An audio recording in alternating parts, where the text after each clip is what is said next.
Hey guys, today's episode is sponsored by Servosity. Servosity does two things very differently from any other backup and DR company. The first is they are maniacal about testing your backups daily, weekly, monthly, and quarterly. Last, they're crazy enough to manage the backups and take over 80% of the operations. So it's done for you proactively, but allows you to put your hands on it to be the hero when needed. If you want all of that, plus immutable and unlimited storage, make sure to take a look at servosity.com.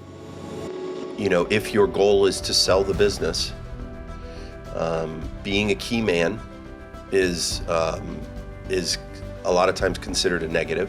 Mm-hmm. And the more that you can pull yourself out of the business through leverage of an executive assistant and the rest of your support staff, the more valuable your business becomes.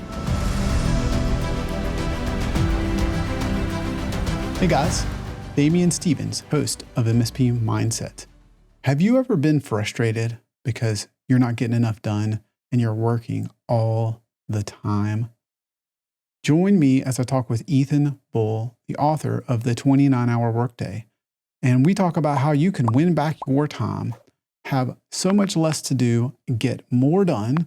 It feels like 29 hours work a day done with his secret guide to leveraging an executive assistant to do that for you. If you'd like to hear about how I did that, how I sent my assistant through his academy, and how he teaches others how to do that, don't miss out on this conversation.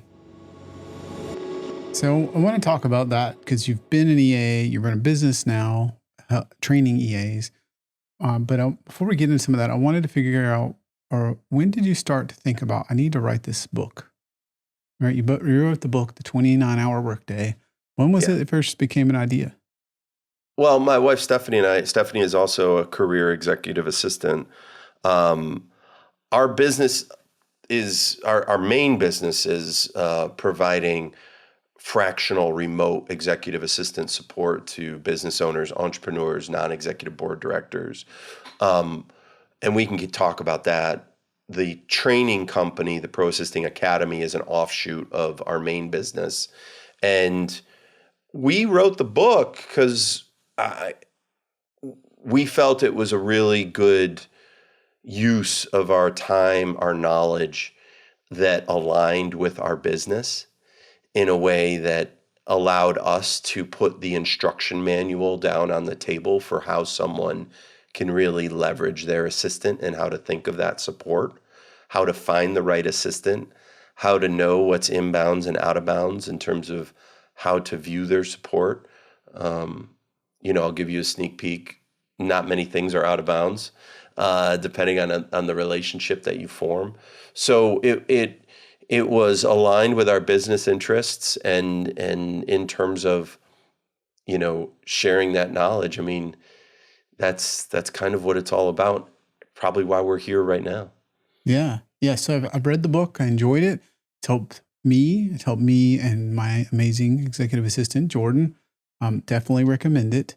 I wanted to ask a few questions for those that haven't read it, at least yet. Why the 29-hour workday? Well, it's a little play on the 4-Hour Workweek by Tim Ferriss. Mm-hmm. We feel that high-level executive assistant work falls under 5 performance multipliers. And that's being a business partner / strategic advisor, chief of staff, a project manager, an assistant / scheduler, and a personal assistant. And if you take the 5 performance multipliers and implement them into your world, your work day should go from 24 hours to 29 hours.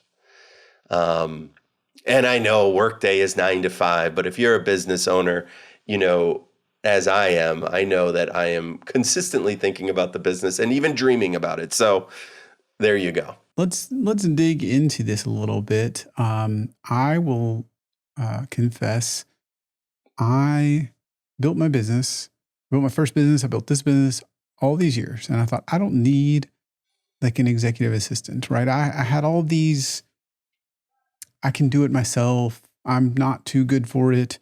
I'm in a technology business, so it's not like anybody's going to copy your facts or, now I'm dating myself saying the word facts, but Right. still, I just had uh, this view that I didn't need an assistant first. And secondly, I think that I also had what I really believe it's now to be a false belief that like I wouldn't have enough for them to do, wouldn't be interesting for them, and there wouldn't be any, return on even figuring out to hire an assistant. So um, help help the folks listening understand what do they need to be thinking about if they're running their business and they don't have an assistant.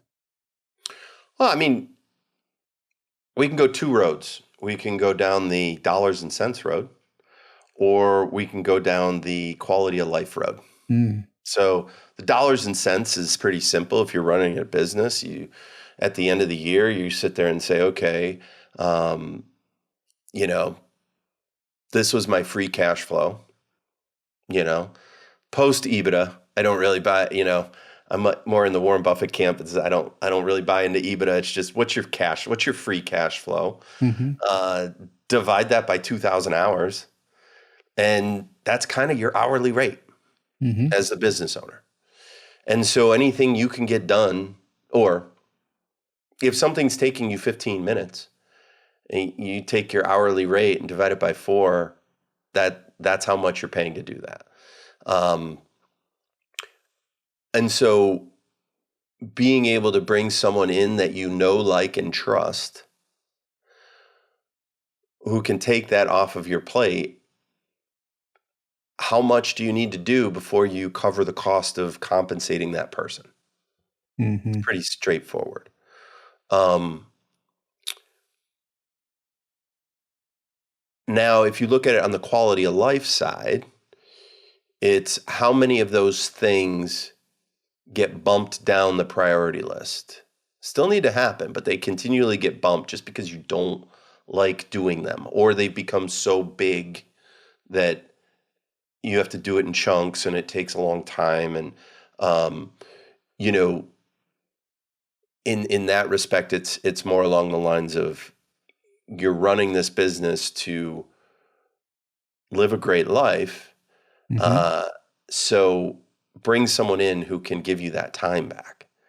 And then you can take that time, and it doesn't even have to go back into the business. It can go into the personal side of the ledger. And it gives you flexibility. Um, but sometimes it can be very difficult to fight the quote unquote "I can do it faster myself" syndrome. Yeah. And I try to explain to prospects of ours, you may have to do something that takes a little longer this time, even though you could do it quicker on your own, all in an effort to train someone. So then you never have to do it again. And the time dividend that pays over month in and month out, year in and year out, can be quite substantial. Um, and frankly, it's about, you know, sometimes it's also about putting a buffer between you and everyone else. Mm, And if that relationship is created the right way, and if that relationship is presented to people in your company and outside of your company in the right way, um, as a true partnership, as someone who can speak for you, a lot of questions that fill up your inbox and your text string are never going to get asked again, because those questions are going to be asked to the assistant and they're hmm going to know the answers. So, um, yeah, I mean, that's kind of maybe a 10,000-foot view. Well, let me jump back. So, a lot of folks listening, I know you don't have one because I didn't, right? You're sitting there, you're working all the time, you don't have an executive assistant. And if you're like me, you're thinking, I don't have that much. I don't know. Like, I don't think I want to give them my email. Maybe it's got a lot of technical in it. I really don't need too many errands run. I'm certainly not a movie producer, for example, where kind of started. So I think there's a lot of small businesses, especially the tech ones listening, that are sitting there like I was, speaking from my experience, going, I just don't know that I have that much to do. And I have lots to do. I'm working, but that I can hand off. So help cross that mental divide where you go, what could I really do? Because I know that I was in that camp. I'll handle my own calendar, my own email. It's not that much. And then I could see if I travel all the time. But like speaking personally, I travel some, but not all the time. So kind of some of the, classic ones of like, I need them to answer the office phone or handle physical mail or book travel or those sort of things. I said, I don't have enough of. And then I had fear about calendar, email, those kind of things. So then once I'd said all those things, I was really like, I don't know what I will have them do. So I know that was there. What would you say to a younger me when I'm sitting there making those perhaps excuses? I would start asking, what do you really love to do in your business? Mm, What really gets your juices going? For a lot of people, me included, it's sales. I actually enjoy sales conversations.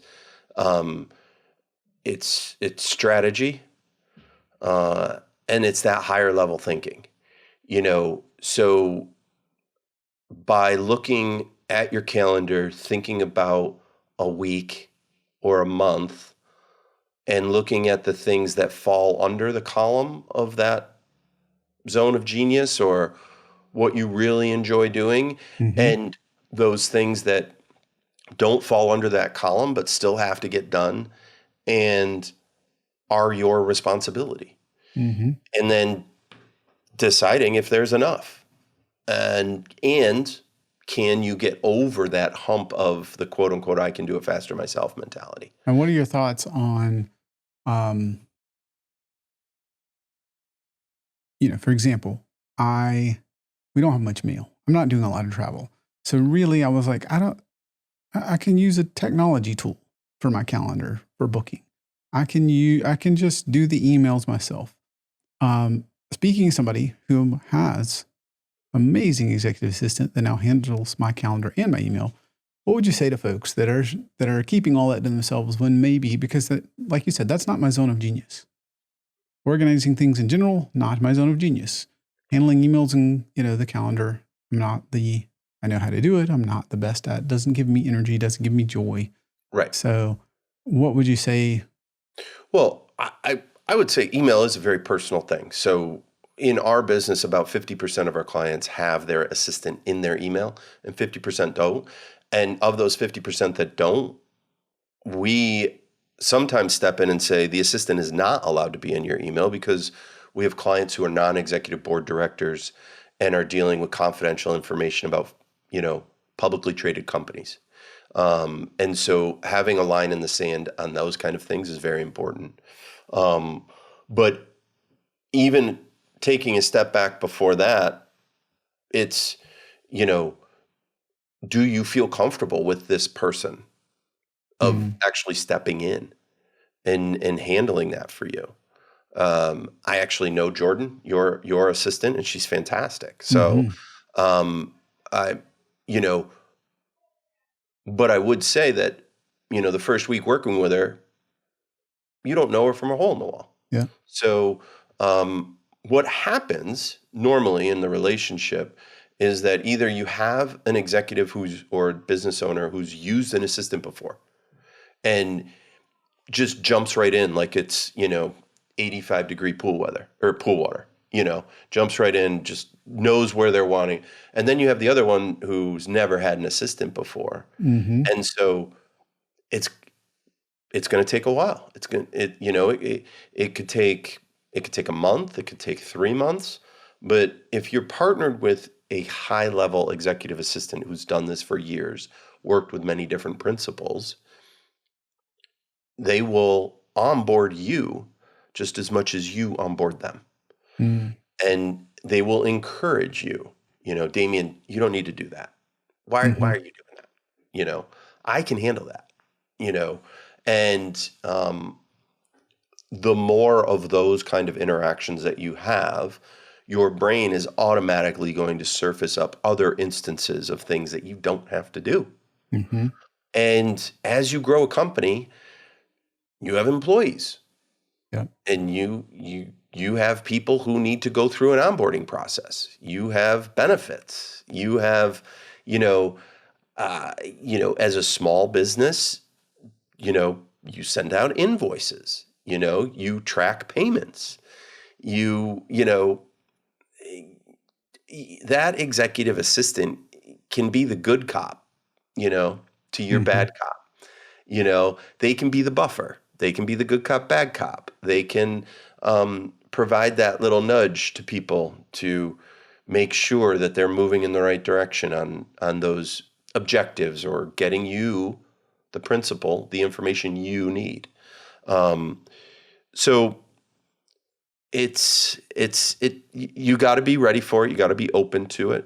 But um, it's all a matter of, on the one hand, dollar and cents, but on the other hand, what kind of life do I want to live right now?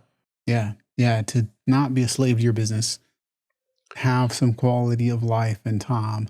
And just speaking personally, I feel like it's super easy to burn out. You never stop thinking about your business. It keeps growing. There's more challenges. Who you were last year is not who you need to be this year, right? I've got to level up. And that's part of what I had to realize, that I needed somebody to take care of these issues so that I could focus on the things that are in my zone of genius, Yeah. um, and not stay in the stuff that I am mediocre or maybe awful at. And so, yeah, that's huge. I think if you're listening, that's probably you. I would challenge most of you that are listening to really, really think about that. Um, Ethan, tell me how, if I'm trying to figure this out and I'm trying, like my example, I never had an executive assistant. I built some businesses, but I just figured I'll do it all myself.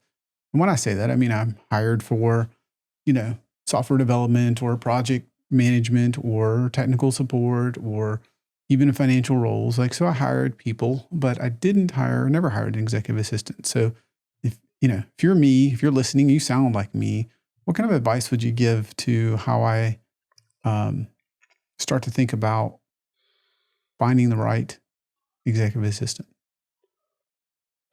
Well, I think the first part is realizing that you need one, and as a business owner, um, if your goal is to sell the business, being a key man is a lot of times considered a negative.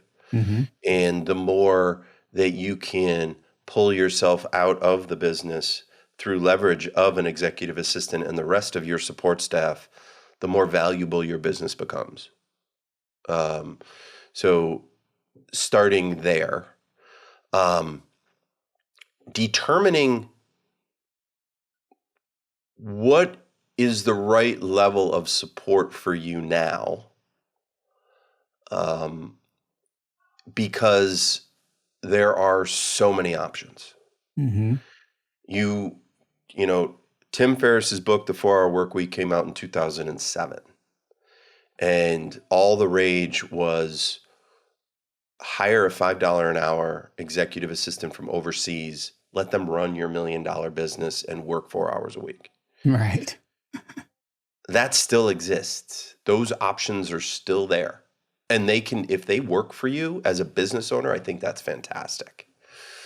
Then there is US based virtual assistant companies where you're dealing with people who are onshore, so they speak like you and me. Um, but I think in that situation, you have a vast array of experience level. Mm-hmm. And quite frankly, most of the industry does not, I feel personally, doesn't comp their virtual assistants appropriately. And sometimes their business model makes it so their assistant has to have 6 or 8 or 10 clients. Mm-hmm. Then there is fractional executive assistant support or remote executive assistant support. And that's the space that we play in with ProAssisting. We limit the number of clients that our assistants have to 3 maximum.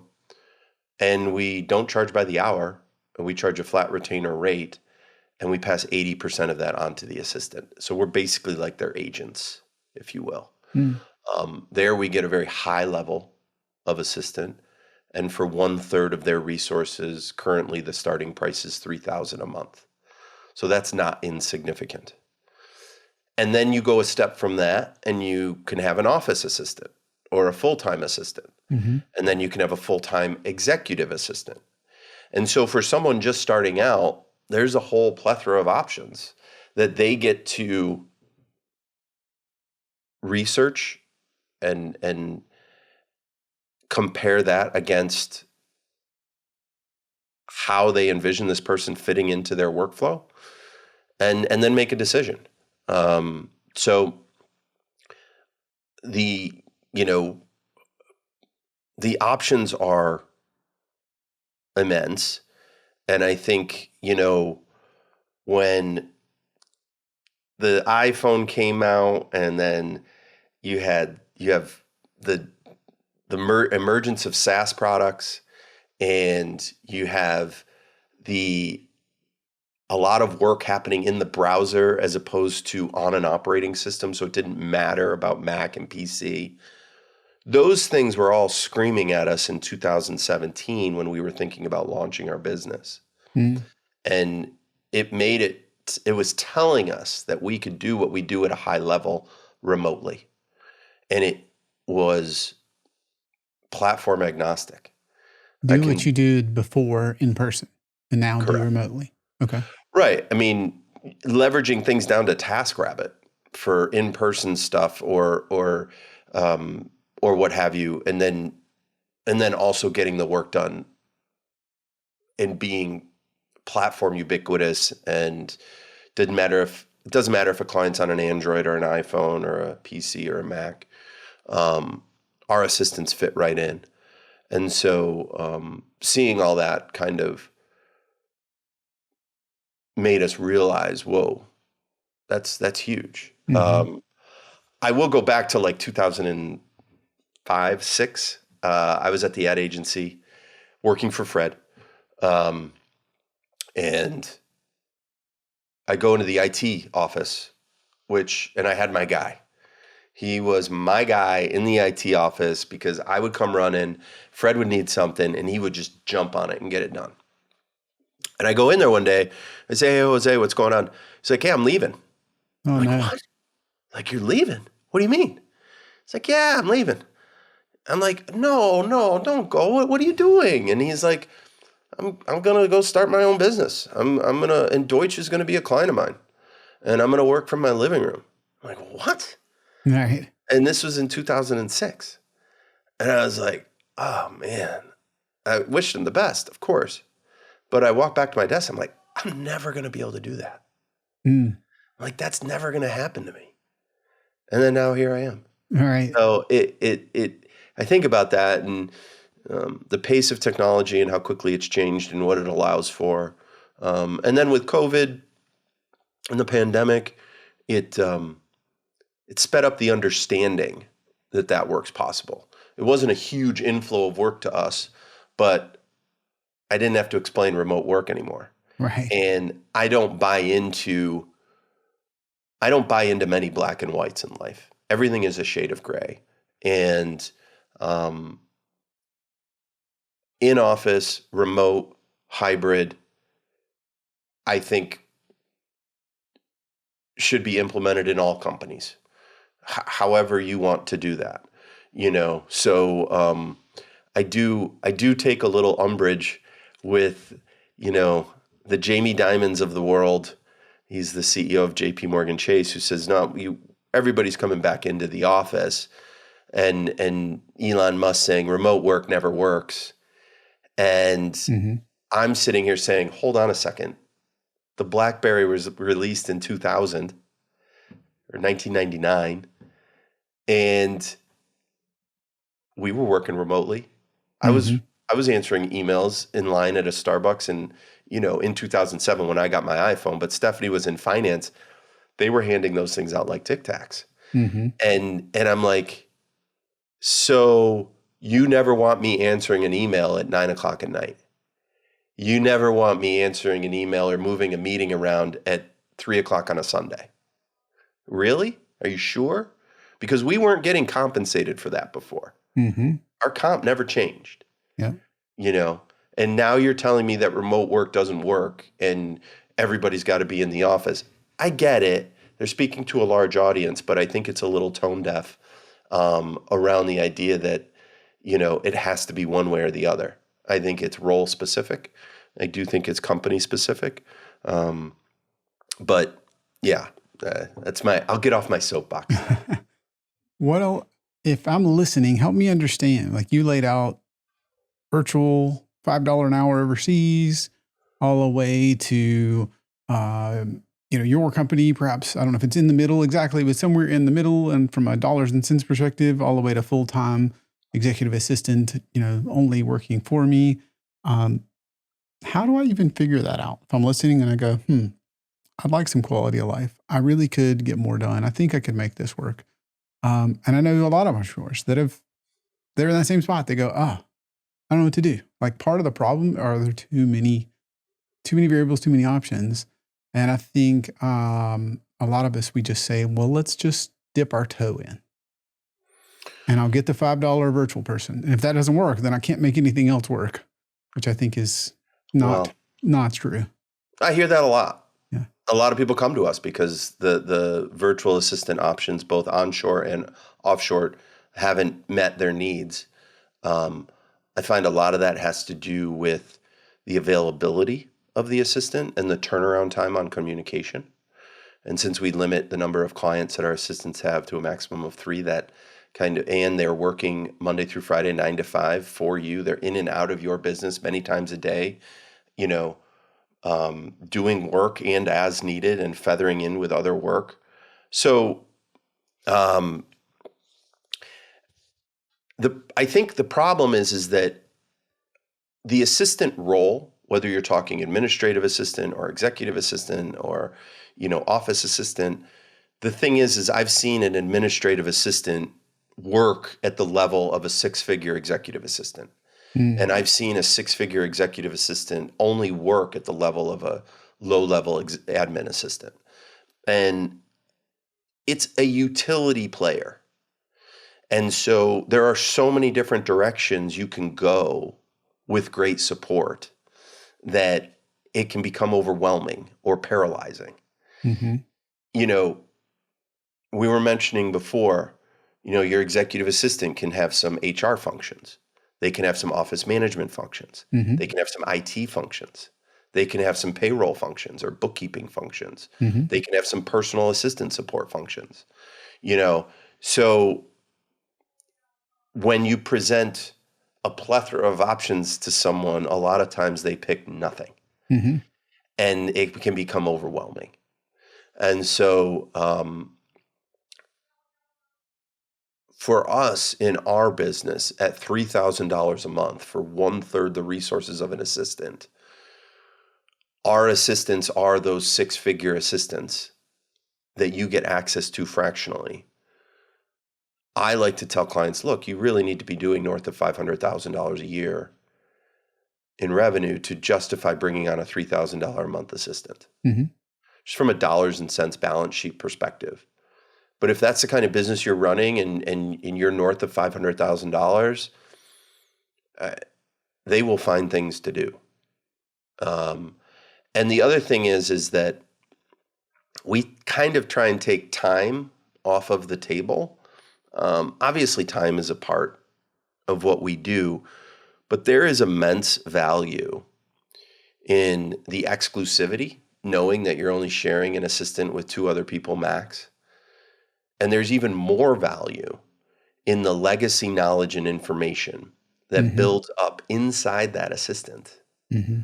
over time about you, about your business, about your family, about your community, about your rhythms, that has immense value that you can't put a dollar figure on. And so that's kind of why we're unique in the way we present our business model. And that comes specifically from mine and Stephanie's combined over 40 years of experience supporting CEOs of billion-dollar companies. And how that level of person works, the CEO of a billion-dollar company, is they want someone in between them and everyone else Mm-hmm. that they can have an 8-minute conversation with, and their to-do list of 15 things goes down to 2. Mm-hmm.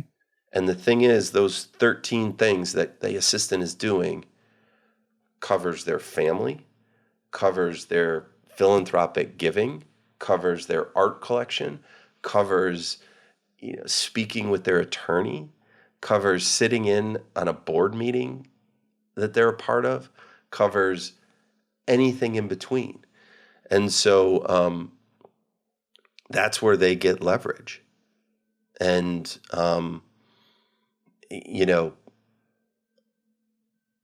it's been said to me many times, like, I can't believe I didn't do this sooner. Right. You know, That's the way I felt yeah. and And still do feel.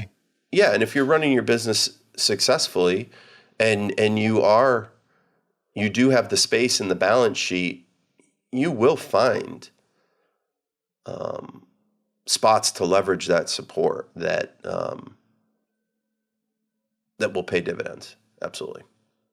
So would you say start thinking about it once you're at 500K and above? Well, no, that's for us in terms of where our business is. If you're a solopreneur and you are providing a service and you're making 300 a year, it may be worth 3 grand a month for you to have someone handling your calendar, being the point person that your clients call first, that your customers call first. But in terms of if you're running a smaller business, I mean, that's just a guidepost. But I would say that, again, there are a large number of options, and offshore is not necessarily bad, Mm-hmm. and if you can get it to work for you, and then you grow enough, then you may be able to graduate to pro assisting. We consider it a win when we're working with a startup founder and they go from 1/3 resources to 50% resources to 2/3 resources. We're 14 months down the road. They need more. They either bring in another one of our assistants, excuse me, or we help them recruit, hire, train, onboard a full-time assistant. Mm-hmm. And then there's been instances where we've done that, and then they've backed their current assistant down to 1/3 resources to be that second assistant for their full-time assistant. Nice. The flexibility that the workforce provides now with fractional, from the CXO level all the way down to assistants, bookkeeping, IT. I really think bookkeeping and IT are the two pioneers in this space. It gives you a huge, immense flexibility on your balance sheet. And instead of saying, I need to hire a chief marketing officer, but I also want a COO, a CFO, and an assistant, Mm-hmm. you can go fractional across the board for probably what it would cost you to hire that full-time CMO. And, the term fractional, I think, we're June of 2024. I think it's moving from being a fad to being a true pillar of business, because I think there is an immense ocean of knowledge withheld in 50-year-old plus C-suite executives that gives them an opportunity to have a second career, share their wealth, Mm-hmm.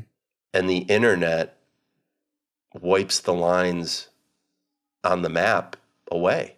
Mm-hmm. So Yeah. I think if a startup or a small business is not leveraging that kind of support, um, I think you're making bigger bets than you need to in terms of hiring and Yeah. finding the Yeah. support you need. So, Yeah, it's what the question I sometimes will ask when people ask me about my journey, where I went from no assistant to full time executive assistant, which is quite the journey because I'd never had one and she'd never been one. So that made it even more challenging. And it's been amazing. It's been a blessing. And I have nothing but amazing things to say. And I don't think that it always works out that way. And I know I had a no, lot of help along the way to figure that out. So if there's somebody that's sitting there and they're hiring a CMO or a COO, whether it's full time or even fractional, but you haven't freed up your time. And usually, like you said, Ethan, you like to sell. Usually, you do like you're probably a pretty integral part of the business. So that just from a dollars and cents perspective, why wouldn't you free up some of your time either for quality of life and or for to drive the business forward in a way that very few people could when you're going out and hiring sometimes much more expensive roles and you've missed kind of the obvious ones. Um, for folks struggling with that and saying, how do I get started? How do I sink my teeth into this problem at all?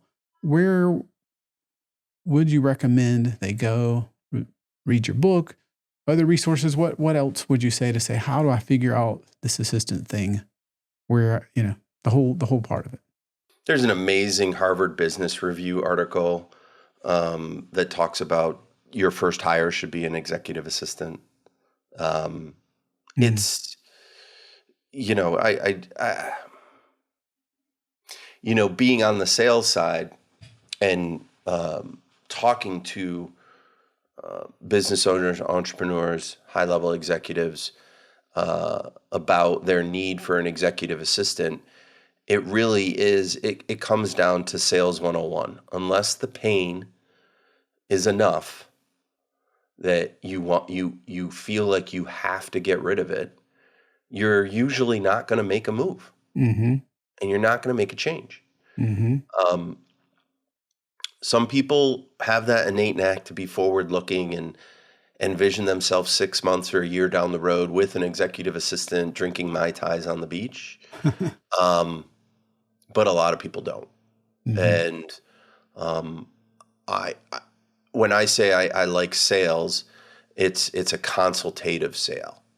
Um, it has to be a symbiotic, balanced relationship. We are not a hard sell company because our agreements are month to month. Our clients can leave whenever they want. They're not firing a person; they're canceling a service. And so um, it's about seeing where they are in their business, how motivated are they to give themselves back time, and that's the nub. We give back time, the most mm-hmm, valuable resource there is, mm-hmm, and hopefully some peace of mind along the way as well. Um, but if that pain of sending out 85 invoices, now that we're into June, is painful for you, but yet you can handle it, you may not make a change. mm-hmm. You know, one of the sales guys that I follow a lot, and this is his whole philosophy as well, is I have a toaster and it toasts 4 pieces of bread. 2 of the slots don't work, but I don't need 4 pieces of bread. I only need 2. Mm-hmm. So I'm not in the market for a toaster. Mm-hmm. But if one of those 2 slots goes on the fritz and goes haywire, I'm buying a toaster tomorrow. Mm-hmm. And so, you know, it's where are you in that line? How many double booked meetings need to happen to you before you say, this can't happen anymore? Right. How many disgruntled clients call and nobody gets back to them in 48 hours? How many times does that happen where you're finally not going to put up with it anymore? Mm-hmm. And I get it. Business is hard. Running a business is hard. So you know, there's business owners who know their numbers and there's business owners who don't know their numbers. If you don't know your numbers, I don't know how you're going to make any decision on hiring at all. But if you do know your numbers and, maybe it is a little bit of a pain and a bite to spend $3,000 a month to get some great support in for you.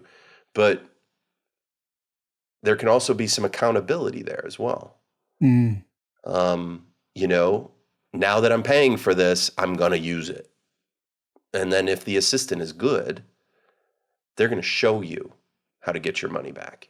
Mm-hmm. And even if that is time and peace of mind. Yeah. What's your experience on the impact to clients or the team?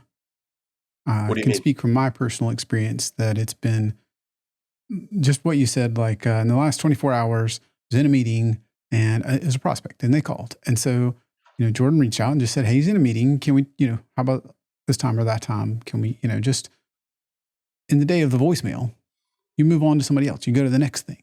But getting a personal call back and just saying, hey, he's in a meeting. Can he call you at this time? Is all the difference between me being able to speak to that person and they've already moved on.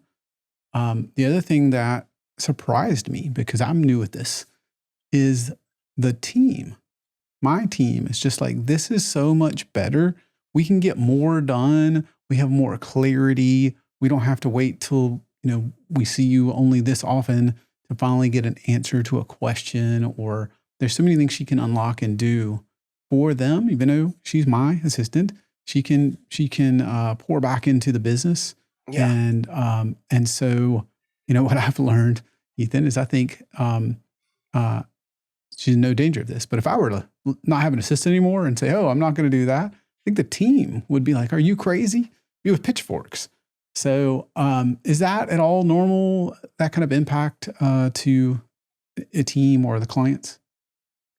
One of the things we say in our welcome email is think about how you introduce your assistant to your team and your clients. Mm-hmm. And the amount of respect, praise, and partnership you express through those introductions can go a long way towards alleviating them coming back to you on the back end. Mm-hmm. Sometimes, and usually they're not the right client for us, some people look at their relationship with their assistant in an adversarial light, trying to catch them in a mistake, trying to make sure they're squeezing every single penny out of them. And that's backwards. Mm-hmm. It's not the way you should look at it, at least in our viewpoint. They're a partner. And if you can transfer some of your leadership and your voice to them in the eyes of your employees and your clients, you're going to get exactly what you're getting.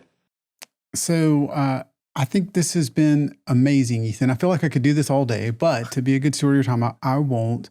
But would you tell everybody the best way to find you if they want to hear more, learn more about you, your business, et cetera? I mean, best way to find me is on LinkedIn, Ethan Bull, Bull. My wife, Stephanie Bull, as well, is on LinkedIn. And then our website is ProAssisting.com. As you know, we are working with the ProAssisting Academy as well. And so we're working with that as well. But our main business is ProAssisting.com, and we provide fractional remote executive assistant support to business owners, executives, non-executive board directors, and high net worth individuals. If you're listening, right, take advantage of that, whether you reach out to Ethan or Stephanie or ProAssisting.com. And then what I can say personally is I hired an amazing executive assistant, but there's been a lot of help I've needed to get along the way. Reading the book, The 29-Hour Workday, High Performer's Guide to Leveraging Your EA, was critical, I think, for both Jordan and I to both read it and compare and contrast and see what we took away, what we disagreed with. That's not how we're going to do it. This is the way we're going to do it, was really good because it brought up a lot of questions, a lot of things that could be turned into SOP, solidified, and just takes out the guesswork. And so if you want to read that book, I can say that we've read it and it really, really helped. I can also say firsthand that Jordan went through ProAssisting Academy and is a big fan. So thank you for all the work that you've done to put that on and to pull that off, Ethan. It's really been just an amazing thing for myself and for Jordan as well. That's awesome. If any of your listeners want to reach out on LinkedIn, let me know they listen to the show. I will send them a password protected link so they can download a copy of the book or listen to it on audio. It'd be my pleasure. You heard it here, guys. So now either go buy the book and quit being cheap, or stalk Ethan and get a free copy. You've got no excuse for not taking the next step. Ethan, thank you so much for being on the show today. Damien, thank you so much.